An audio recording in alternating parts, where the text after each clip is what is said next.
Hey guys, welcome back. അപ്പോൾ എല്ലാവർക്കും പുതിയൊരു വീട്ടിലേക്ക് സ്വാഗതം. ഗായ്സ്, അപ്പോൾ ഇന്നത്തെ പരിപാടി എന്ന് പറയുന്നത് നമ്മുടെ ഒരു ഫ്രണ്ടിൻ്റെ മോജൂര് നമ്മൾ ഓട്ടോലോഗിൻ്റെ ഫുൾ കിറ്റ് കയറ്റാൻ പോവാണ്. ഏത് കിറ്റെന്ന് വെച്ചാൽ ഓട്ടോലോഗിൻ്റെ എക്സ്പ്ലോറർ കിറ്റാണ് കേട്ടോ. നമ്മുടെ മോജോയിലേക്ക് സ്പെഷ്യലായിട്ട് വരുന്ന എക്സ്പ്ലോറർ കിറ്റാണ് നമ്മൾ വണ്ടിയിൽ കയറ്റാൻ പോകുന്നത്. അപ്പോൾ ആ ഒരു വലിയൊരു ബോക്സാണ് ഇതാ ഇരിക്കുന്നത്. ഓട്ടോലോഗിൻ്റെ കയ്യിൽ നമ്മൾ വാങ്ങിച്ചാണ്. ഏകദേശം 27 സംതിങ് രൂപ വരുന്ന ഒരു ഫുൾ കിറ്റാണ് നമ്മൾ വാങ്ങിച്ചിരിക്കുന്നത്. അപ്പോൾ ഈ ഒരു കിറ്റ് വെക്കാൻ പോകുന്ന വണ്ടിയാണിതാ ഈ കാണുന്ന. നമ്മുടെ ഈ ഒരു വണ്ടി വന്നിരിക്കുന്നത് കോഴിക്കോട്, മലപ്പുറം ആ ഒരു ഏരിയയിൽ നിന്നാണ് വന്നിരിക്കുന്നത്. മലപ്പുറത്ത് നിന്നാണ് ഈ വണ്ടി വന്നിരിക്കുന്നത്. അതേപോലെ നമ്മൾ നെക്സ്റ്റ് ഗിയറിലാണ് ഈ സംഭവം ഫിക്സ് ആക്കുന്നത് കേട്ടോ. അപ്പം ഇതാണ് നമ്മുടെ സാധനം, അതേപോലെ നമ്മുടെ വണ്ടിയും. അപ്പം ഇത് ഇപ്പം വണ്ടിയുടെ ലുക്ക് നിങ്ങൾക്കറിയാം. സ്റ്റോക്ക് കണ്ടീഷനിൽ വണ്ടിയുടെ ലുക്ക് ഞാൻ കാണിച്ചതാണ്. ഇതൊക്കെയാണ് സൈഡ് ലുക്കും കാര്യങ്ങളൊക്കെ. ഫ്രണ്ടൊക്കെ നമ്മൾ ഡുവൽ ഹെഡ്ലൈറ്റ് കാര്യങ്ങളൊക്കെയാണ് ഫ്രണ്ടിൽ വരുന്നത്. പക്ഷേ എക്സ്പ്ലോററിലും ഡുവൽ ഹെഡ്ലൈറ്റും കാര്യങ്ങളൊക്കെ തന്നെ, പക്ഷേ കംപ്ലീറ്റ് ആയിട്ട് ചേഞ്ച് ആവും കേട്ടോ. കുറച്ചധികം പണിയും കാര്യങ്ങളൊക്കെ ഉണ്ട്. അപ്പോൾ മാക്സിമം നമ്മൾ ഇന്ന് തന്നെ വർക്ക് ഫിനിഷ് ചെയ്ത് ഈ വണ്ടി തിരിച്ച് മലപ്പുറത്തേക്ക് തന്നെ കൊടുക്കും കേട്ടോ. അപ്പോൾ അങ്ങനെയാണ് നമ്മളെ പ്ലാനും കാര്യങ്ങളൊക്കെ വരുന്നത്. അപ്പോൾ ഈ ഒരു ബോക്സ് നമുക്കൊന്ന് ഓപ്പൺ ചെയ്ത് നോക്കാം. ബോക്സിൽ എൻ്റെ പൊന്നു ഒരു കെട്ട് സാധനമുണ്ട്. നമ്മുടെ ഹെഡ്ലൈറ്റ് ഫസ്റ്റ് ഇരിക്കുന്നത് നമ്മുടെ ഹെഡ്ലൈറ്റ് കവറാണ്. ഇതാണ് ഹെഡ്ലൈറ്റ് കവർ എന്ന് പറയുന്ന സംഭവം. ഓക്കെയാണ്, പക്ഷേ നമ്മുടെ സ്റ്റോക്കായിട്ട്, അതായത് അവർ അയക്കുന്ന പെയിൻ ക്വാളിറ്റി അത്രയ്ക്കൊന്നും സുഖമില്ല കേട്ടോ. ചെറിയൊരു ശോകം കാര്യങ്ങളൊക്കെയാണ്. അതേപോലെ ബാക്കി ഫെയറിങ്, സൈഡ് ഫെയറിങ് കാര്യങ്ങളും എല്ലാം ഉണ്ട്. അപ്പോൾ എല്ലാം കൂടെ നമുക്ക് ഇവിടെ വെച്ച് കാണിക്കാൻ പറ്റത്തില്ല. എന്തായാലും ഓരോന്നായിട്ട് അകത്തോട്ട് കയറി വണ്ടി പണിയുന്ന സമയത്ത് ഞാൻ കാണിച്ചു തരാം. ഇതാ അപ്പോൾ ഇതാണ് നമ്മുടെ സാധനം. ഫ്രണ്ടൊക്കെ അടിപൊളിയായിരിക്കും ഇത് വെച്ചതിന് ശേഷം. അപ്പോൾ എന്തായാലും വെച്ചിട്ട് എങ്ങനെയാണ് ലുക്ക് നമുക്ക് നോക്കാം കേട്ടോ.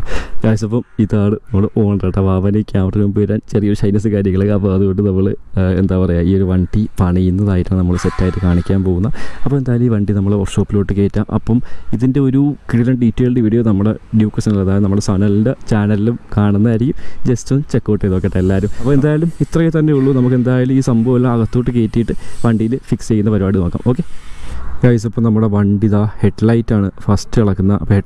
അപ്പോൾ ഹെഡ്ലൈറ്റിൻ്റെ കണക്ഷൻ കംപ്ലീറ്റ് ഇളക്കി മാറ്റിയാൽ മാത്രമേ നമുക്ക് ആ ഒരു അതിനകത്തോട്ട്, അതായത് ഈ ഒരു ഹെഡ്ലൈറ്റ് കവറിനകത്തോട്ടേക്ക് നമുക്ക് നമ്മളെ ഹെഡ്ലൈറ്റ് ഫിക്സ് ആക്കാൻ പറ്റൂ.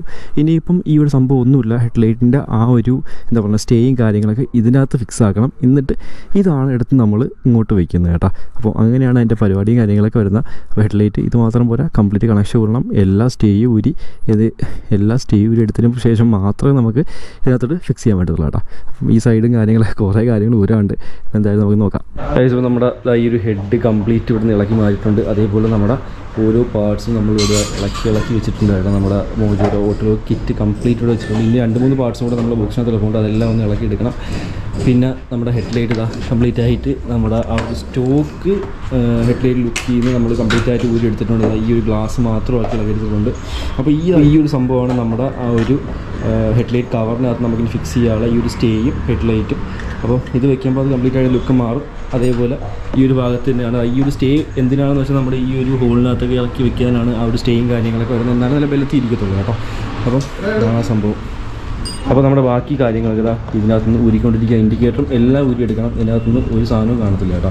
അപ്പം എന്തായാലും സെറ്റ് ചെയ്യാം. ഇപ്പം ഹെഡ്ലൈറ്റ് നമ്മുടെ ആ ഒരു സ്റ്റേ ഊരി മാറ്റണം കേട്ടോ. ഊരി മാറ്റിയതിന് ശേഷം നമുക്കിതാ ഈ ഒരു ക്ലാമ്പ് നമുക്ക് ആ ഒരു കിറ്റിൻ്റെ കൂടെ കിട്ടും. അപ്പോൾ നമുക്കിതാ ഈ ഒരു ക്ലാമ്പ് ഇതിനകത്ത് ഇങ്ങനെ ഫിക്സ് ആക്കണം.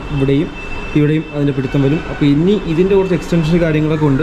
അപ്പോൾ അങ്ങനെയാണ് ഇതിൻ്റെ ഫസ്റ്റ് സെറ്റപ്പ്. ഹെഡ്ലൈറ്റ് കംപ്ലീറ്റ് ആയിട്ട് ഇടണം. ഈ ഒരു 2 ബൾബ് മാത്രമാക്കി വേണം നമുക്ക് എടുക്കാനായിട്ട്. അപ്പോൾ പിന്നെ നമുക്ക് ഒരു പ്രശ്നം എന്താ വെച്ചാൽ നമ്മുടെ ഈ സ്റ്റോക്ക് DRLും കാര്യങ്ങളും നമുക്ക് ഇതിനകത്ത് വെക്കാൻ പറ്റത്തില്ല. ഈ ഒരു അതിനുള്ള പ്രൊവിഷനും കാര്യങ്ങളും അതിനകത്ത് കൊടുത്തിട്ടുമില്ല കേട്ടോ. അപ്പം ഇങ്ങനെയാണ് സെറ്റപ്പ്. ബാക്കി കിടന്നു. ഇപ്പോൾ നമ്മുടെ ഈ ഒരു ഹെഡ്ലൈറ്റും കാര്യങ്ങളൊക്കെ കംപ്ലീറ്റ് ആയിട്ട് ഫിക്സ് ആക്കിയിട്ടുണ്ട്. ഇനി നമുക്ക് സൈഡ് ഫെയറിംഗ് ആണ് വെക്കാനുള്ളത്. അതിനകത്താണ് നമുക്ക് ഇൻഡിക്കേറ്റേഴ്സ് വരുന്നത് കേട്ടോ. ഒന്ന് കാണിച്ചാൽ ഇതാണ് നമ്മുടെ ആ സൈഡ് ഫെയറിങ്ങിലാണ് ഇൻഡിക്കേറ്റേഴ്സ് വരുന്നത്. പക്ഷേ ഇൻഡിക്കേറ്റർ നമ്മൾ സ്റ്റോക്ക് ഇൻഡിക്കേറ്റർ ആക്കുന്നില്ല. നമ്മുടെ ഡ്യൂക്കിൻ്റെ ഇൻഡിക്കേറ്റേഴ്സാണ് നമ്മൾ ഫിക്സ് ആക്കുന്നത്. നമ്മൾ ഫ്രണ്ടിലും ബാക്കിലും അത് തന്നെയാണ്. ബാക്കിലും നമ്മളെ സ്റ്റോക്കായിട്ട് വരുന്ന ഇൻഡിക്കേറ്ററാണ് ആയിരിക്കുന്നത് കേട്ടോ. ഇത് മാറ്റിയിട്ട് നമ്മൾ ഡ്യൂക്കിൻ്റെ ഇൻഡിക്കേറ്റർ ആക്കും. അപ്പം ഇതാണ് അടുത്ത പരിപാടി എന്ന് പറയുന്ന കുറച്ച് ടാസ്ക്കാണ്. കാരണം ഇത് നമ്മൾ ഫസ്റ്റ് ടൈമാണ് വെക്കുന്നത്. അതേപോലെ നമ്മൾ വീഡിയോ നോക്കിയിട്ടാണ് സെറ്റ് ചെയ്യുന്നത്. അതായത് ഓട്ടോലോഗിൻ്റെ അവർ തന്ന വീഡിയോ നോക്കിയിട്ട് നമ്മൾ സെറ്റ് ചെയ്യുന്നത്. അപ്പോൾ അതുകൊണ്ട് കുറച്ച് ടൈമും കാര്യങ്ങളൊക്കെ എടുക്കുന്നുണ്ട്. അപ്പം ഇനി വരുന്നത് നമ്മുടെ സൈഡ് ഫെയറിംഗ് ആണ്. സൈഡ് ഫെയറിങ്ങിലാണ് ഈ ഒരു പിടുത്തവും വരുന്നത് കേട്ടോ. ഇവിടെ നമ്മുടെ ഹെഡ്ലൈറ്റിന് ഇവിടെ പിടുത്തം വരും. അത് കവറാക്കാനായിട്ട് ചെറിയൊരു ബോർഡറിനകത്ത് ചെറിയ പീസും കാര്യങ്ങളൊക്കെ വരുന്നുണ്ട്. അപ്പം അതാണ് അടുത്ത സെറ്റപ്പ്. ഓക്കെ, നോക്കാം.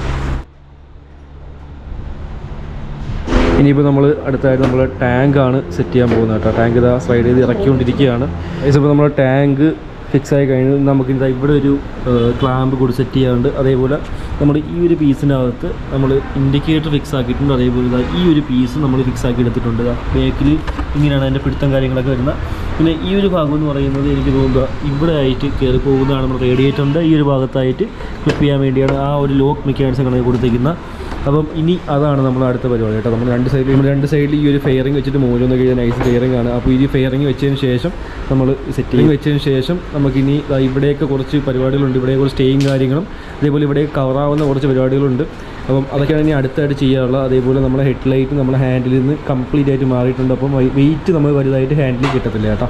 അപ്പോൾ എന്തായാലും ഇതും കൂടെ ചെയ്തിട്ട് നോക്കാം ഗൈസ്. അതേപോലെ നമ്മളിതാ ഒരു ഫോഗ് ലൈറ്റ് എടുത്തിട്ടുണ്ട്. HGHയുടെ മിനി ഡ്രൈവ് ഫോഗ് ലൈറ്റ് എടുത്തിട്ടുണ്ട്. അപ്പോൾ അത് നമ്മളെ വണ്ടിയിൽ ഫിക്സ് ചെയ്യാൻ പോകാൻ നിങ്ങൾക്ക് എല്ലാവർക്കും അറിയാം. നമ്മുടെ മോജോയുടെ ഹെഡ് ലൈറ്റും കാര്യങ്ങളൊക്കെ ഭയങ്കര ഷോക്കമാണ്. 2 ഹെഡ് ലൈറ്റ് ഉണ്ടെങ്കിലും നമുക്ക് അതിനുള്ള വിസിബിലിറ്റിയും കാര്യങ്ങളൊന്നും കിട്ടുന്നില്ല കേട്ടോ. അപ്പോൾ അതുകൊണ്ട് നമ്മൾ ഇവൻ ഒരുപാട് ലോകം എന്ന് വന്നാൽ മലപ്പുറത്തു നിന്നൊക്കെ വന്നതാണ്. അപ്പം അത്രയും ലോകം അവൻ ലൈറ്റ് ഓട്ടിക്കാനായിട്ട് വെട്ടത്തിൻ്റെ കുറച്ച് കുറവുണ്ട്. അപ്പോൾ അതുകൊണ്ട് നമ്മളിതാ ഈ ഒരു ഫോഗ് ലൈറ്റ് ആഡ് ചെയ്ത് കൊടുക്കുകയാണെങ്കിൽ നമ്മുടെ വണ്ടിയിൽ നമ്മളിപ്പോൾ ഫോഗ് ലൈറ്റ് കൊടുക്കാൻ ഉദ്ദേശിക്കുന്നത് നമ്മുടെ നമ്പർ പ്ലേറ്റ് ഹോൾഡർ വരുന്ന ഭാഗത്താണ് നമ്മൾ ആ ഫോഗ് ലൈറ്റ് കൊടുക്കാൻ ഉദ്ദേശിക്കുന്നത്. ആ ഗോൾഡൻ ഫോക്സിൻ്റെ ആ ഒരു തിളക്കം നോക്കി. അപ്പം നമ്മുടെ ഇവിടെയാണ് ആ ഒരു നമ്പർ പ്ലേറ്റ് ഹോൾഡറിൻ്റെ ഈ ഒരു ഭാഗത്തായിട്ടാണ് നമ്മൾ ഫോഗ് ലൈറ്റ് കൊടുക്കുന്നത്. അപ്പോൾ 2 സൈഡിലായിട്ട് കൊടുക്കും. അപ്പോൾ ഒതുങ്ങി നിൽക്കുകയും ചെയ്യും. വെട്ടം കറക്റ്റായിട്ട് ഈ ഒരു ലെവലിൽ തന്നെ കിട്ടുകയും ചെയ്യും. ഇതിൻ്റെ ഈ കറക്റ്റ് ലെവലിലാണ് ആ ഒരു ഫോഗ് ലൈറ്റ് ഇരിക്കുന്നത്. അപ്പോൾ അത്യാവശ്യം വെട്ടം നല്ല വിസിബിലിറ്റിയും കാര്യങ്ങളൊക്കെ കിട്ടും. അപ്പോൾ എന്തായാലും ഇത് ഫിക്സ് ചെയ്യണം. അത് കഴിഞ്ഞിട്ട് നമുക്ക് ഹസാർഡും സെറ്റ് ചെയ്യണം കേട്ടോ. അപ്പോൾ നമ്മളിതാ ഈ ഒരു സൈഡിലെ കിറ്റും കാര്യങ്ങളും എല്ലാം നമ്മൾ പക്കായിട്ട് ഫിക്സ് ആക്കിയിട്ടുണ്ട്. ഇനി നമുക്കിതാ ഇവിടെ നിന്ന് ഒരു സ്റ്റേ വരും. ഇവിടെ നിന്ന് 2 സ്റ്റേ വരും കേട്ടോ. ഇവിടെ നിന്ന് ഒരു സ്റ്റേ ഇതാ ഈ ഒരു ഭാഗത്തോട്ടും ഒരു സ്റ്റേ ഈ ഒരു ഭാഗത്തോട്ടുമായിട്ടാണ് വരുന്നത്. അപ്പം അതാണ് അതിൻ്റെ ആ ഒരു ഹെഡ് ലൈറ്റിൻ്റെ നല്ല പിടുത്തം വരുന്നത്. ഈ 2 സ്റ്റേയിലും കൂടെയാണ് കേട്ടോ വരുന്നത് മൊത്തത്തിൽ ഓവറോൾ നോക്കുന്ന സമയത്ത്. പിന്നെ നമുക്ക് ഈ റേഡിയേറ്ററിൻ്റെ ഭാഗത്ത് വേറെ ഒരു ഇതിനകത്ത് വന്നുകൊണ്ടിരുന്ന സ്റ്റോക്കായിട്ടുള്ള ഒരു സാധനം നമുക്ക് ഇതിനകത്ത് വയ്ക്കത്തില്ല. എല്ലാം ഇളക്കി മാറ്റിയതിന് ശേഷം ഈ ഒരു കിറ്റാണ് നമ്മളിതിനകത്ത് വയ്ക്കുന്നത്. അപ്പോൾ ഇതിനകത്ത് ലോക്കും കാര്യങ്ങളും എല്ലാം ഉണ്ട്. കയറ്റി ഇട്ട് കൊടുത്ത് ഡയറക്റ്റ് ഫിറ്റായിട്ട് അത് ഇരുന്നോളും കേട്ടോ. പിന്നെ നമ്മളെ ഫോഗ് ലൈറ്റിൻ്റെ പൊസിഷൻ നേരത്തെ പറഞ്ഞുകൊണ്ട് നമ്മൾ ഈ ഒരു USB ഫോക്കിൻ്റെ അടിയിലായിട്ടാണ് നമ്മൾ കൊടുത്തിരിക്കുന്നത്. അതിൻ്റെ വർക്കും കാര്യങ്ങളും നടക്കുന്നേ ഉള്ളൂ. പിന്നെ അതേപോലെ നമ്മളൊരു ഹസാർഡ് കൊടുത്തിട്ടുണ്ട്. പിന്നെ നമ്മൾ ഈ ഒരു ഡ്യൂക്കിൻ്റെ ഇൻഡിക്കേറ്റേഴ്സ് കൊടുത്തിട്ടുണ്ട്. 4 എണ്ണം അങ്ങനെ ആക്കിയിട്ടുണ്ട്. അപ്പം ഇതിൻ്റെ ഓവറോൾ വർക്കും കാര്യങ്ങൾ കഴിഞ്ഞിട്ട് ഞാൻ കാണിച്ചു തരാം. നമ്മളെ മീറ്ററിൻ്റെ ഈ ഒരു ഭാഗം അടയ്ക്കാനുണ്ട്. അത് നമ്മളെ മീറ്ററിൽ വരുന്ന ആ ഒരു സ്റ്റേ വരുന്ന അതാണ് ഇവിടെ കവറിങ് ആയിട്ട് വരുന്നത്. അപ്പോൾ ഈ ഉയറിങ് കാര്യങ്ങളെല്ലാം അതിൻ്റെ അകത്ത് കവറായി പൊയ്ക്കോളും കേട്ടോ. അപ്പം ഇവിടേക്ക് ഒതുങ്ങി ഇരുന്നോളും. പിന്നെ സ്റ്റോക്കായിട്ട് ഇവിടെ ഒരു നമ്മളെ ഹെഡിന് പിടുത്തം വരും. ഹെഡിന് സ്റ്റോക്കായിട്ട് പിടുത്തം വരുന്ന ഒരു ഭാഗത്തും നമുക്ക് ഈ സാധനം വെച്ച് കഴിഞ്ഞാൽ പിടുത്തം വരുന്നില്ല. ഹാൻഡിൽ കംപ്ലീറ്റ്ലി ഫ്രീ ആവുകയാണ്. അപ്പോൾ ഇതിനകത്ത് വരുന്നത് ഈ ഒരു 2 ഹോള് അതേപോലെ ഈ ഒരു 2 ഹോള് ഇവിടുത്തെ ഹോളിലൊക്കെ ആയിട്ടാണ് ആ മീറ്ററിൻ്റെ പിടുത്തം കാര്യങ്ങളൊക്കെ വരുന്നത്. അപ്പം ഹെഡ് ഫ്രീ ആയി ഹാൻഡിൽ ഫ്രീ ആയി നമുക്ക് ഓട്ടിക്കുന്ന സമയത്ത് കുറച്ചുകൂടെ ലൈറ്റ് വെയിറ്റ് ആയിട്ട് തോന്നും കേട്ടോ ഫ്രണ്ട് സെക്ഷൻ. പിന്നെ ഈ ഒരു ടാങ്കിൻ്റെ ഭാഗത്ത് നോക്കിക്കഴിഞ്ഞാലും ടാങ്കും അത്യാവശ്യം സെറ്റായിട്ട് ഇരിപ്പുണ്ട്. വേറെ കുഴപ്പമൊന്നുമില്ല. ടാങ്കിലിട്ടും കാര്യങ്ങളൊക്കെ തുറക്കാൻ പറ്റും. ഇനി നമുക്ക് വണ്ടി ഇതെല്ലാം വർക്കെല്ലാം കഴിഞ്ഞിട്ട് വാഷ് ചെയ്ത് പോളിഷ് എടുത്തു കഴിഞ്ഞാൽ വണ്ടി പക്കാവും. ഇതിനകത്ത് കുറച്ച് അഴുക്കും കാര്യങ്ങളൊക്കെ പറ്റിയിരിക്കുകയാണ്. അപ്പം എന്തായാലും വർക്ക് കംപ്ലീറ്റ് ചെയ്തിട്ട് കാണാം. ഇപ്പോൾ നമ്മളെ വർക്കും കാര്യങ്ങളൊക്കെ ഏകദേശം കംപ്ലീറ്റ് ആയിട്ടുണ്ട്. പക്ഷേ ഇതാ നൈറ്റായി. അപ്പം ഫുള്ള് വെളി അതൊക്കെ കാണിക്കാൻ നമുക്ക് പറ്റത്തില്ല. അപ്പം നാളെ നമ്മൾ ഇതിൻ്റെ ബാക്കി അപ്ഡേറ്റ് കാണിക്കുന്നതായിരിക്കും. ഇതെല്ലാം നമ്മൾ ഒറ്റ വീഡിയോ തന്നെയാണ് ഉൾപ്പെടുത്തുന്നത് കേട്ടോ. അപ്പം നാളത്തേക്കാണ് നമ്മൾ ഈ വണ്ടി കംപ്ലീറ്റ് പണിഞ്ഞിട്ട് എങ്ങനെയുണ്ടെന്ന് ലാസ്റ്റ് കാണിച്ചു തരാം. അപ്പോൾ ഇന്നത്തേക്ക് നമുക്ക് എന്തായാലും നൈസിൽ പോവാം. അപ്പോൾ ഇന്നത്തേക്ക് നമുക്ക് ഇത്രയും കാര്യങ്ങളൊക്കെയാണ് ചെയ്തിട്ടുള്ളത്. വണ്ടി വർക്കും കാര്യങ്ങളൊക്കെ കംപ്ലീറ്റ് ആയി. ഫ്രണ്ടൊക്കെ വേറെ ലെവലായിട്ടുണ്ട്. പിന്നെ ബേക്കിലും കുറച്ച് കാര്യങ്ങളൊക്കെ വരുത്തി. അപ്പോൾ എന്തൊക്കെയാണെന്ന് നാളെ ഞാൻ ഡീറ്റെയിൽ ആയിട്ട് പറഞ്ഞുതരാം. അപ്പോൾ എന്തായാലും നമുക്ക് നാളെ കാണാം. നമ്മളിതാ സെറ്റ് ലൊക്കേഷനിൽ വന്നിട്ടുണ്ട്. അപ്പം നമ്മുടെ മോജോ സ്റ്റോക്ക് മോജോ ഇരിപ്പുണ്ട്. അതേപോലെ എക്സ്പ്ലോറർ കിറ്റ് കയറ്റി മോജോ ഇരിപ്പുണ്ട്. അപ്പോൾ ഇതിനകത്ത് എന്തൊക്കെയാണ് വ്യത്യാസങ്ങൾ കാര്യങ്ങളൊക്കെയാണ് നമ്മൾ ഇന്ന് നോക്കാൻ പോകുന്ന അല്ലെങ്കിൽ ഇന്ന് പറയാൻ പോകുന്ന എന്തൊക്കെയാണ് ചെയ്തിട്ടുള്ളതെന്ന്. അപ്പോൾ ഫസ്റ്റ് തന്നെ നമ്മൾ എക്സ്പ്ലോറർ കിറ്റിലോട്ട് വരാം. ഇതാ ഈ കാണുന്ന വണ്ടി അങ്ങനെ എടുത്ത വണ്ടിയാണ്. അതിന് നമ്മൾ ടോട്ടലായിട്ട് കൺവേർട്ട് ചെയ്ത് ഈ ഒരു ലുക്കിലോട്ട് ആക്കിയെടുത്തില്ല കേട്ടോ. ഫ്രണ്ട് മുതൽ ബാക്ക് വരെ നമ്മൾ കുറച്ച് മാറ്റം വരുത്തി എന്തൊക്കെയാണെന്ന് ഞാൻ പറഞ്ഞുതരാം. അപ്പോൾ ഫ്രണ്ട് തന്നെ തുടങ്ങുവാണെങ്കിൽ നമ്മളിതാ ഈ ഒരു ഹെഡ് സെക്ഷൻ കംപ്ലീറ്റ് ആയിട്ട് മാറ്റിയിട്ടുണ്ട്. എങ്ങനെയാണെന്ന് വെച്ചാൽ ആദ്യം വീഡിയോ കാണിച്ച പോലെ തന്നെ നമ്മൾ സ്റ്റോക്ക് ഹെഡ് ഇളക്കിയെടുത്തു. അതായത് ഈ ഒരു സ്റ്റോക്ക് ഹെഡ് മൊത്തം ഇളക്കിയെടുത്ത് അതിനകത്ത് ഈ ഒരു 2 ബൾബ് അല്ലെങ്കിൽ ഈ ഒരു ഹെഡ് ലൈറ്റിൻ്റെ ഈ ഒരു ഗ്ലാസ് പോർഷൻ മാത്രം നമ്മൾ ഇളക്കിയെടുത്തിട്ട് DRലും ഒരു സാധനമില്ല ആ ഒരു സംഭവം മാത്രം ഇളക്കിയെടുത്ത് ഇതിൻ്റെ കൂടെ കിട്ടിയ സ്റ്റേയിലോട്ട് നമ്മൾ ഫിക്സ് ചെയ്തിട്ട് ഈ ഒരു ഫ്രെയിമിനകത്തോട്ട് നമ്മൾ ഫിക്സ് ചെയ്ത് കേട്ടോ. അപ്പോൾ അങ്ങനെയാണ് അതിൻ്റെ സെറ്റപ്പ് വരുന്നത്. എന്നിട്ട് ആ ഒരു ഫിക്സ് ചെയ്ത ഈ ഒരു ഫ്രെയിമും അതേപോലെ ഈ ഒരു ഹെഡ് കവറും എല്ലാം കൂടെ വെച്ചിട്ട് നമ്മൾ നേരെ കൊടുത്തിരിക്കുന്നത് ഈ ഒരു ചേസിൻ്റെ സെക്ഷനിലോട്ടാണ്. അപ്പം ഹാൻഡിലായിട്ടുള്ള ബന്ധം കംപ്ലീറ്റ് ആയിട്ട് ഈ ഒരു ഹെഡിൻ്റെ ഭാഗത്തു നിന്ന് പോയി കേട്ടോ. നേരെ പിടുത്തപ്പെടുന്ന ചേസിലായതുകൊണ്ട് നമ്മൾ ഹാൻഡിൽ മൊത്തത്തിൽ ഫ്രീ ആയി. പിന്നെ ഒരു ഡിസഡ്വാൻറ്റേജ് എനിക്ക് തോന്നുന്നത് എന്താണെന്ന് വെച്ചാൽ ഈ ഒരു പോർഷൻ അവർ കവർ ചെയ്തിട്ടില്ല. അതെന്തിനാണെന്ന് വെച്ചാൽ എനിക്ക് തോന്നുക ഈ ഒരു നമ്മളെ ഈ ഒരു ഹാൻഡിൽ ടേൺ ചെയ്യുന്ന സമയത്ത് ഇവിടെ കുറച്ച് എന്താ പറയുക ഈ ചെറിയ ഗ്യാപ്പ് ഇനി വരുന്നുള്ളൂ. അപ്പോൾ അവിടെ കവർ ചെയ്ത് കഴിഞ്ഞാൽ ഇത് തട്ടി പൊട്ടാൻ ചാൻസ് ഉണ്ട്. അതുകൊണ്ട് ഈ ഇവിടം വരെ മാത്രമേ അവർ കവർ ആക്കിയിട്ടുള്ളൂ കേട്ടോ. അപ്പോൾ ഇവിടെ നല്ലപോലെ ഓയിലും കാര്യങ്ങൾ സീൽ ചെയ്തിട്ടില്ലെങ്കിൽ വെള്ളം ഇറങ്ങി പണി കിട്ടാൻ ചാൻസ് ഇല്ലാതില്ല. അപ്പം ഇതാണ് ഫ്രണ്ടിലത്തെ ലുക്ക് എന്ന് പറയുന്നത്. അതിൻ്റെ കൂടെ തന്നെ നമ്മൾ സ്മോക്ക്ഡ് വൈസറും കാര്യങ്ങളൊക്കെ കൊടുത്തിട്ടുണ്ട്. അപ്പോൾ സ്മോക്ക്ഡ് വൈസർ വയ്ക്കുന്ന സമയത്ത് വൈസറിനകത്ത് ചെറിയൊരു സ്പേസറൊക്കെ വെച്ചിട്ടാണ് നമുക്ക് വൈസർ വെക്കേണ്ടതുള്ളത് കേട്ടോ. അത് സ്റ്റോക്കായിട്ട് വരുന്നത് ഇങ്ങനെ തന്നെയാണ്. കിറ്റിൻ്റെ കൂടെ തന്നെ വരുന്ന സ്പേസസും കാര്യങ്ങൾ തന്നെയാണ്. അപ്പോൾ ഇങ്ങനെയാണ് അതിനകത്ത് ഫിക്സ് ചെയ്യാനുള്ളത്.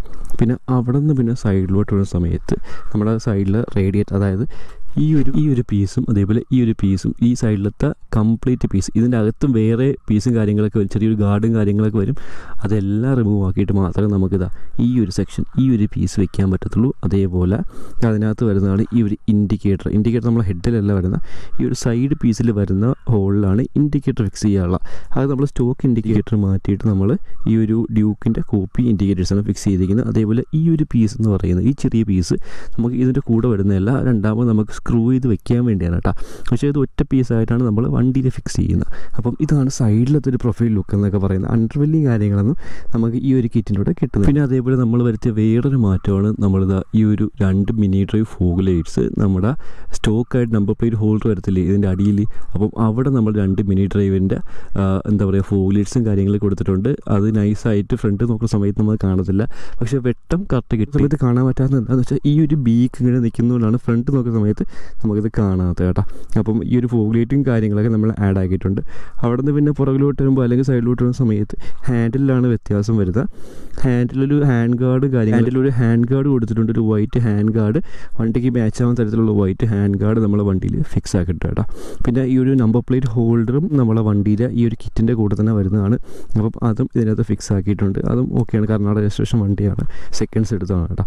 പിന്നെ അവിടെ നിന്ന് പിന്നെ പുറകിലോട്ട് വരുമ്പം നമ്മുടെ വണ്ടിയിൽ ഉണ്ടായിരുന്ന ആ ഒരു സാഡിൽ സ്റ്റേയും ടോപ്പ് റാക്കും, അതായത് മോട്ടോ കെയറിൻ്റെ സാഡിൽ സ്റ്റേയും ടോപ്പ് റാക്കും നമ്മൾ ഈ ഒരു വണ്ടിയിലോട്ട് ആഡ് ആക്കിയിട്ടുണ്ട്. അതേപോലെ ഈ ഒരു വണ്ടി ലോങ് ചേസ് വണ്ടിയാണ്. അതെങ്ങനെ മനസ്സിലാക്കാമെന്ന് വെച്ചാൽ ഈ ഒരു സീറ്റിൻ്റെ വ്യത്യാസം കൊണ്ട് നിങ്ങൾക്ക് ഇത് ലോങ് ചേസ് ആണ് ഷോർട്ട് ചേസ് ആണെന്ന് മനസ്സിലാക്കാൻ പറ്റും. ഇത് BS4 വണ്ടി തന്നെയാണ്, പക്ഷേ ലോങ് ചേസ് ആണ്. എൻ്റെ നോക്കിക്കഴിഞ്ഞാൽ നിങ്ങൾക്ക് BS4 വണ്ടി തന്നെയാണ്, പക്ഷേ ഷോർട്ട് ചേസ് ആണ്. സീറ്റിൻ്റെ ഒരു ഷേപ്പ് കണ്ടോ, ഇതാ ഇങ്ങനെയാണ്. അപ്പം ഇങ്ങനെയാണ് ഈ ഒരു ഷോർട്ട് ചേസും ലോങ് ചേസും വ്യത്യാസം. അപ്പം ഇതിൻ്റെ പുറകിലോട്ട് നോക്കിക്കഴിഞ്ഞാൽ നമ്മൾ ഡ്യൂക്കിൻ്റെ ഇൻഡിക്കേറ്റേഴ്സാക്കി മാറ്റിയിട്ടുണ്ട് കേട്ടോ. അപ്പം ഇത്രയും കാര്യങ്ങളൊക്കെയാണ് നമ്മളൊരു വണ്ടിയിൽ ചെയ്തിരിക്കുന്നത്. പിന്നെ നമ്മളെ ടാങ്ക് കവറും അത്യാവശ്യം നല്ല ബൾക്കിങ് കാര്യങ്ങളൊക്കെയാണ്. വണ്ടി കയറി ഇരുന്ന് നോക്കുന്ന സമയത്ത് ഞാൻ കാണിച്ചു തരാം. വണ്ടി കയറി ഇരിക്കുന്ന സമയത്ത് നല്ലൊരു ബൾക്കിനെസ് ഫീൽ ചെയ്യും നമ്മളെ ടാങ്കിൻ്റെ ഭാഗത്ത്. പക്ഷേ ഇതിനകത്താണെങ്കിൽ നമുക്ക് സ്റ്റോക്കായിട്ട് ഈ ഒരു ബൾജിങ് കാര്യങ്ങൾ വരുന്നില്ല. അതേപോലെ ഓവറായിട്ട് വിലയോട്ട് ഇങ്ങനെ ഈ ഒരു ബൾജിങ്ങും ഇല്ല കേട്ടോ. അപ്പം ഇതാണ് ആ ഒരു ടാങ്കിൻ്റെ പ്രത്യേകത. ഇതിനകത്ത് കിടന്ന് ഓട്ടിക്കുന്ന സമയത്ത് പ്രശ്നമൊന്നുമില്ല, വൈബ്രേഷൻ കാര്യങ്ങളൊന്നും ഫീൽ ചെയ്യുന്നില്ല. പിന്നെ നമ്മൾ ഈ ഒരു ലുക്ക് എന്ന് പറഞ്ഞാൽ കോക്പിറ്റ് പോലെയൊക്കെ ആയിട്ടുണ്ട് കേട്ടോ. ഇത്രയും ലെങ്ത്തിൽ ഫ്രണ്ടിലോട്ട് തള്ളിയാണ് ആ ഒരു മീറ്ററും കാര്യങ്ങളൊക്കെ ഇരിക്കുന്നത്. അപ്പം അത് നമ്മൾ മീറ്റർ നമ്മളെ കറക്റ്റ് ഫേസിലോട്ട് ഇരിക്കുന്ന തരത്തിൽ നമ്മൾ ഫേസിലോട്ട് ഇരിക്കുന്നതായിട്ട് മീറ്റർ മാറിയിട്ടുണ്ട്. അതേപോലെ തന്നെ നമ്മളൊരു ഹസാർഡും ഇതിനകത്ത് ഫിക്സ് ആക്കിയിട്ടുണ്ട്. ഏകദേശം ഒരു 10-11 പാറ്റേൺ വരുന്ന ഒരു ഹസാർഡ് നമ്മൾ ഫിക്സ് ആക്കിയിട്ടുണ്ട്. കാരണം നമ്മുടെ മോജോയ്ക്ക് സ്റ്റോക്കായിട്ട് എന്താ പറയുക, നമ്മുടെ മോജോയ്ക്ക് പ്ലഗ് ആൻഡ് പ്ലേ ആയിട്ട് വരുന്ന ഹസാർഡ് മൊഡ്യൂൾസും കാര്യങ്ങളൊക്കെ എനിക്ക് തോന്നുന്നു ജാവയിലേക്ക് സ്യൂട്ട് ആവുമെന്ന് തോന്നുന്നു. അപ്പോൾ ആ ഒരു സംഭവം നമ്മൾ ഈ ഒരു വണ്ടിയിൽ സെറ്റ് ആക്കിയിട്ടുണ്ട്. ഇത് തന്നെയാണ് നമ്മുടെ വണ്ടിയിൽ മോഡിഫിക്കേഷൻ ഇന്നലെ ചെയ്തതായിട്ട് പറയാനുള്ള. അപ്പോൾ പിന്നെ വണ്ടിയിൽ ഫോഗ് ലൈറ്റിൻ്റെ സ്വിച്ചും കാര്യങ്ങളൊക്കെയാണ് ഈ കാണുന്ന ഹാൻഡ് ഗാർഡ്, അതേപോലെ മിററും കാര്യങ്ങളൊക്കെ വണ്ടിയുടെ സ്റ്റോക്ക് തന്നെയാണ്. വേറെ ഒന്നും മാറ്റിയിട്ടൊന്നുമില്ല. നമ്മളെ കീ സെറ്റും കാര്യങ്ങളൊക്കെ വരാനായിട്ട് ഹോളൊക്കെ ഇവിടെ തന്നെ കൊടുത്തിട്ടുണ്ട്. പിന്നെ ഈ ഒരു മൗണ്ടിങ് ആണ് നമ്മുടെ ഹെഡ്ലൈറ്റിൻ്റെ സ്റ്റേയിൽ ഒരു എന്താ പറയുക കുറച്ചും കൂടെ ഒരു സപ്പോർട്ടായിട്ട് വരുന്ന 2 സൈഡിൽ 2 മൗണ്ടിങ് വരുന്നുണ്ട്. അത് രണ്ടോടെ ഹെഡ്ലൈറ്റിൻ്റെ ഒരു സപ്പോർട്ടായിട്ട് കൊടുക്കുന്ന. അപ്പം ഇത്രയും കാര്യങ്ങളൊക്കെയാണ് നമ്മൾ ഓട്ടോലോൻ്റെ കിറ്റ് കയറ്റി പറയാനുള്ള. ഇത് നമ്മൾ വണ്ടി ഓടിച്ചുകൊണ്ട് എന്തൊക്കെയാണ് അതിൻ്റെ വ്യത്യാസങ്ങൾ നമുക്ക് ഫീൽ ചെയ്യുന്നത് നോക്കാം. അപ്പോൾ ഗൈസ് നമ്മളെ വണ്ടി ഓടിച്ച് തുടങ്ങിയിട്ടുണ്ട് കേട്ടോ. വണ്ടി ഓടിക്കുമ്പോൾ ഫസ്റ്റ് പറയാനുള്ളത് എന്താണെന്ന് വെച്ചാൽ ഹാൻഡിലിൻ്റെ ഭാഗത്ത് നിന്ന് ഭയങ്കര ഒരു ഡിഫറൻസ് നല്ലപോലെ ഫീൽ ചെയ്യുന്നുണ്ട്. കാരണം ഹാൻഡിൽ ഫ്രീ ആയിട്ടുണ്ട്. ഹാൻഡിലിൻ്റെ കംപ്ലീറ്റ് വെയിറ്റ് മാറിപ്പോയിട്ടുണ്ട്. ഹാൻഡിലുണ്ടായിരുന്ന ഹെഡ് ഇളക്കി പോയ സമയത്ത് ഹാൻഡിലുണ്ടായിരുന്ന ഹെഡ് ഇളക്കി മാറ്റിയപ്പോൾ നമ്മൾ ചേസിലോട്ടാണ് ബാക്കി പിടുത്തം കൊടുത്തിരിക്കുന്ന ഹെഡിൻ്റെ ഇപ്പോൾ ഉള്ള ഹെഡിൻ്റെ പിടുത്തം. അപ്പം ആ ഒരു വ്യത്യാസം നമുക്ക് നല്ലപോലെ തന്നെ ഫീൽ ആക്കുന്നുണ്ട്. അതേപോലെ ഈ ഇരിക്കുന്നതിലുള്ള വ്യത്യാസം, അതായത് നമുക്ക് ആ വ്യൂ ഉണ്ടല്ലോ, അപ്പോൾ നോർമലായിട്ട് കണ്ടുകൊണ്ടിരുന്ന ആ ഒരു വ്യൂവിൽ നിന്ന് വ്യത്യാസമുണ്ട് ഇപ്പം. അതായത് നമ്മൾ ആ ഹെഡ് കുറച്ച് ഫ്രണ്ടിലോട്ടായിട്ട് നല്ല വ്യത്യാസവും കാര്യങ്ങളൊക്കെ ഫീൽ ചെയ്യുന്നുണ്ട് വണ്ടി ഓട്ടിക്കുന്ന സമയത്ത് കേട്ടോ. അതായത് നമ്മളെ ഹെഡ് മുമ്പ് ഇവിടെ ആയിരുന്നെങ്കിൽ ഇപ്പോൾ ഒരുപാട് കുറച്ച് ഫ്രണ്ടിലോട്ടായിട്ടുണ്ട്. അതായത് ഹെഡ് മാത്രം ഫ്രണ്ടിലോട്ടായിട്ടുള്ളൂ, വേറെ ഒന്നും ആയിട്ടില്ല. ഹെഡും മീറ്ററും ഫ്രണ്ടിലോട്ടായപ്പോൾ തന്നെ നമുക്ക് ഓടിക്കുന്നതിലുള്ള റൈഡിങ് ഫീല് വ്യത്യാസം വന്ന്, റൈഡിങ് ഫീൽ എന്നല്ല, ആ ഒരു കണ്ട് വണ്ടി ഓട്ടിക്കുക കാണുമ്പോൾ ഡിഫറൻസ് നല്ലപോലെ മനസ്സിലാവും. അതേപോലെ ഹാൻഡ് മാത്രം തിരിയുന്നുള്ളൂ, നമ്മളെ ഹെഡ് തിരിയുന്നില്ല, ബോഡി സ്ട്രെയിറ്റ് ആയിട്ട് വണ്ടി ഇരിക്കുകയാണ്. അപ്പോൾ ആ ഒരു വ്യത്യാസവും കാര്യങ്ങളൊക്കെ ഫീൽ ആവുന്നുണ്ട്. അതേപോലെ ടാങ്കിൻ്റെ സൈഡിൽ ഹഗ്ഗിയിരിക്കുന്ന ഭാവമൊക്കെ കുറച്ചും കൂടി ഒന്ന് ബൾക്കി ആയിട്ട് വന്നിട്ടുണ്ട്. നമുക്ക് കുറച്ചുകൂടെ എന്താ പറയുക, കുറച്ചുകൂടെ എളുപ്പത്തിൽ ഇരിക്കാൻ പറ്റുന്നതൊക്കെ ആയിട്ടുണ്ട്. എണീച്ചെന്ന് ഓടിച്ചാലും വലിയ പ്രശ്നവും കാര്യങ്ങളൊന്നും ഫീൽ ആവത്തില്ല. അങ്ങനെ തരത്തിലാണ് ആ ഒരു ടാങ്കിൻ്റെ ഡിസൈനും കാര്യങ്ങളൊക്കെ. ടാങ്ക് കുറച്ചുകൂടെ ബൾക്കിയാണ്. പിന്നെ മാഗ്നറ്റിക് ടാങ്ക് പാഡും കാര്യങ്ങളൊന്നും വെക്കത്തില്ല. നമുക്ക് മുമ്പത്തെ ടാങ്ക് ആണെങ്കിലും മെറ്റലാണ്. അപ്പോൾ അതിനകത്ത് മാഗ്നറ്റിക് ടാങ്ക് പാഡും കാര്യങ്ങളൊക്കെ വെക്കാൻ പറ്റും, അല്ലെങ്കിൽ ആ ഒരു ടാങ്ക് ബാഗൊക്കെ വെക്കാൻ പറ്റും. അങ്ങനെ സെറ്റപ്പൊക്കെ ഉണ്ട്. പക്ഷേ ഇതിനകത്ത് ഇത് സ്ട്രാപ്പ് ചെയ്ത് വെക്കേണ്ടി വരും. ആ ഒരു വ്യത്യാസമേ ഉള്ളൂ. പക്ഷേ ഈ ഒരു ബൾക്കിനെസ് നമുക്ക് നല്ലപോലെ ഫീൽ ചെയ്യുന്നുണ്ട്. വെളിയിൽ നോക്കിക്കഴിഞ്ഞാൽ എൻ്റെ മോനെ എന്തോ ഫീൽ അത് കാണാനായിട്ട് ഒരു രക്ഷയില്ല. ഞാൻ കാണിച്ചില്ല, അവിടെ നിർത്തിയിട്ട് കാണിച്ചില്ല കേട്ടോ. അപ്പം അതാണ് ഈ ഒരു വണ്ടിയിൽ മൊത്തം പ്രത്യേകതയും കാര്യങ്ങളൊക്കെ. അപ്പോൾ പിന്നെ ഹാൻഡ് ഗാർഡ് വെച്ചിട്ടുണ്ട്, കുറച്ചധികം എക്സസൈസ് ചെയ്തിട്ടുണ്ട്. പിന്നെ ഫോഗ് ലൈറ്റ്, അതേപോലെ ഹസാർഡ്, ഈ ഒരു സ്മോക്ക് വൈസർ വണ്ടിക്ക് നല്ലപോലെ ചേരുന്നുണ്ട്. ക്ലിയർ വൈസർ ആണെങ്കിൽ ഇത്രയും ലുക്ക് വരുമെന്ന് എനിക്ക് തോന്നുന്നില്ല. ഇത് ഫോട്ടോയ്ക്കായാലും വീഡിയോയ്ക്കായാലും നല്ലൊരു ഇറപ്പും കാര്യങ്ങളും ഫീൽ ചെയ്യുന്നുണ്ട്. ഏകദേശം 28,000 രൂപ, ഏകദേശം 27 സംതിങ് റുപ്പീസാണ്. അതായത് 1000 റുപ്പീസ്, 27,000 രൂപ അല്ലെങ്കിൽ 28,000 രൂപയാണ് ഇതിൻ്റെ ഒരു അപ്രോക്സിമേറ്റ് പ്രൈസും കാര്യങ്ങളൊക്കെ വരുന്നത്. പക്ഷേ അതിനുള്ള ക്വാളിറ്റി ഉണ്ടോ എന്ന് ചോദിച്ചു കഴിഞ്ഞാൽ ഉറപ്പില്ല. കാരണം ചില സൈഡിലൊക്കെ പെയിൻറ്റ് ക്വാളിറ്റിയൊക്കെ ഭയങ്കര ശോകമാണ്. അതേപോലെ ചില സ്ഥലത്ത് ഈ ഒരു ഫൈബർ പീസിൻ്റെ ക്വാളിറ്റിയും ഭയങ്കര ശോകമാണ് കേട്ടോ. നമുക്ക് ആ ഒരു പൈസക്ക് വേർത്തായിട്ടുണ്ടോ എന്ന് ചോദിച്ചാൽ ഇല്ല എന്നേ ഞാൻ പറയത്തുള്ളൂ. പിന്നെ നമുക്ക് ഡയറക്റ്റ് ഷൂട്ടല്ല, കുറച്ചൊക്കെ നമ്മൾ അഡ്ജസ്റ്റ്മെൻറ്റ് ചെയ്ത് വേണം ഈ സാധനം വെക്കാനായി. ചെറിയൊരു ക്രാക്കും കാര്യങ്ങളൊക്കെ കൊണ്ട് ഫീൽ ചെയ്തു. പിന്നെ അവർക്ക് മെസ്സേജ് റെസ്പോൺസും കാര്യങ്ങളൊന്നും എനിക്ക് കിട്ടിയിട്ടുമില്ല. അപ്പം ഇതാണ് ആ ഒരു വണ്ടിയുടെ ഓവറോൾ കാര്യം എന്ന് പറയുന്ന, ഓവറോൾ മോഡിഫിക്കേഷൻ എന്ന് പറയുന്ന BS4 മോജോ ആണ്. അതേപോലെ മലപ്പുറത്ത് നിന്ന് വന്നതാണ്, കർണാടക രജിസ്ട്രേഷൻ വണ്ടിയാണ്. അപ്പം ഇത്ര നല്ല വീഡിയോ ഇഷ്ടപ്പെട്ട് എല്ലാവരും ലൈക്ക് ചെയ്യുക, ഷെയർ ചെയ്യുക. അപ്പോൾ ഇനി 24 വീഡിയോസ് വരുന്നതായിരിക്കും. അത്തവരിക്കും എല്ലാവർക്കും ഗുഡ് ബൈ.